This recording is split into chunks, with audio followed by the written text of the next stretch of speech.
Hey, good afternoon, Shreveport. How y'all doing? This your boy, Rod Thomas Jr.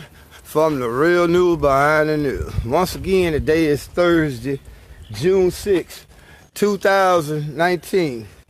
And as you can see the topic title in this video, let me tell y'all what really went down in this officer, the latest officer involved killing here in Shreveport. And again, I keep reiterating the fact that your police here have killed 3 people now since February.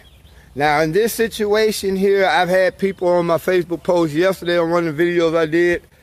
They were making good points on both sides, but let me tell y'all what really happened.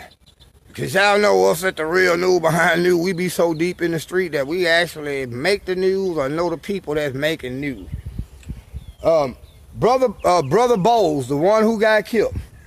Actually, what happened, that was my little partner BG that he stabbed. I was just seeing BG a couple of days ago.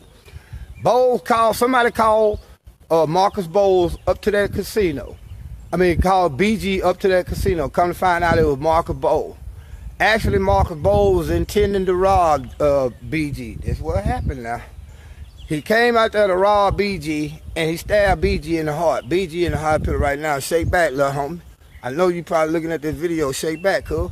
I'll be up there to probably see you, man. But anyway, now Bowles left the scene of that crime and went to the casino.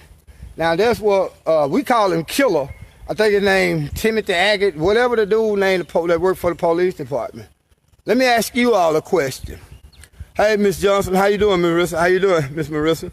Let me ask you all a question that's watching this video. If you're a police officer, you recognize the car that was just recently stolen, and that car is tied to a stabbing. If you're a single police officer, if you recognize that car at Sam Times Casino, what's the first thing you're gonna do? You're gonna call for backup. Why did this officer feel the need that he was so big and bad that he could approach somebody who just stabbed somebody? Because keep in mind, even in their report, they're not saying he had the knife on him then when he got shot. They saying he was trying to take the officer's gun, so that means he did not have a weapon. And at the same time, if he's trying to take the officer's weapon, how could the officer shoot him if the weapon was already holstered? So again, you gotta ask questions, man. You gotta not like play CSI on TV, but you gotta ask real fucking common sense questions. Why did that officer feel so bold enough that he could go and approach this dude without waiting for backup? It's because probably he had killed somebody already in 2015. Keep in mind, Killer, that's who I call the police officer who shot Marcus Bowles. We're gonna call him Killer for short, because he done killed 2 people now. Killer was so bold or so confident that he could go and take this dude on by himself, because he knew one thing: if I can't handle it, all I gotta do is shoot him. Because again, listen what they said. They got into an altercation when he confronted Marcus Bowles. Now Marcus Bowles is supposed to be trying to disarm him, meaning that he already got his fucking pistol drawn or his pistol in his holster. But either way it go, Marcus Bowles walks up on him and tried to take the pistol. If he'd have had backup, do you think Marcus Bowles might have been alive? Let me ask you a question. How is it that Jonathan, the alleged Facebook killer, because he pleaded guilty, how is it that he shot at the police 36 times and he walked out of that house alive after shooting and killing somebody else? So you gotta ask questions when it comes down to the police and their story, because this story is not adding up. Just like Anthony Child's story is not adding up. Okay, again, Officer Killer, Officer Aggregate, whatever your name is, how come you did not wait for backup? Is that Shreveport's police department training? Is that in y'all training manual? Just approach a violent suspect by yourself? Is that what y'all, is that the way you train? Or are you trained that if once you approach this suspect by yourself and you can't handle him, you just shoot him and kill him, when you should have called for your homeboy? In that case, officer, I wouldn't have mind if you called for your homeboy, but now it's just your word and his word. Let's see what the videos from Sam Town got to say, because it's already pretty much solid. They report the police department and solved another murder, but it's one that they committed. Notice when two Negroes kill each other, they still got a 2% success rate of solving a crime, but they can solve a crime when they kill somebody instantly. He had a gun. He had a knife. In this case, the dude didn't have a knife or a gun. They didn't mention it. He tried to disarm the officers, so that means he was unarmed when he got shot.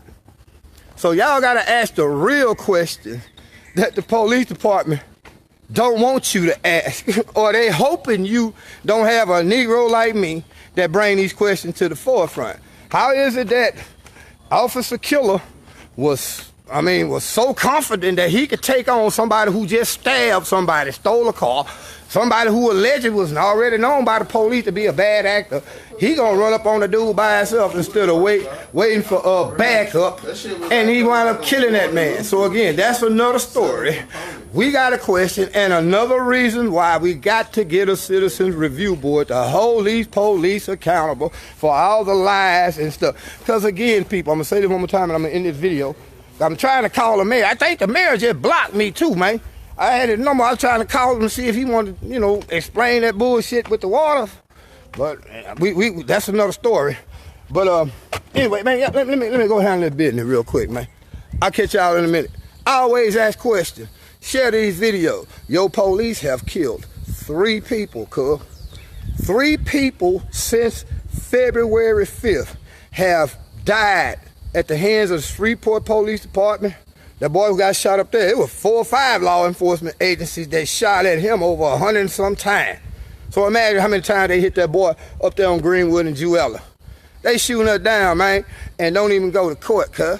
Don't even get convicted, because all they say, he tried to disarm me. Well, that means you don't need to be on the force, man. If you done fucking got in a situation twice now, Officer Killer, Timothy Haggard, whatever your name is, you got in a situation twice now where you was too stupid to wait for backup and you had to kill somebody. You don't need to be on the force. These are the kind of keystone cops that we got here in Shreveport.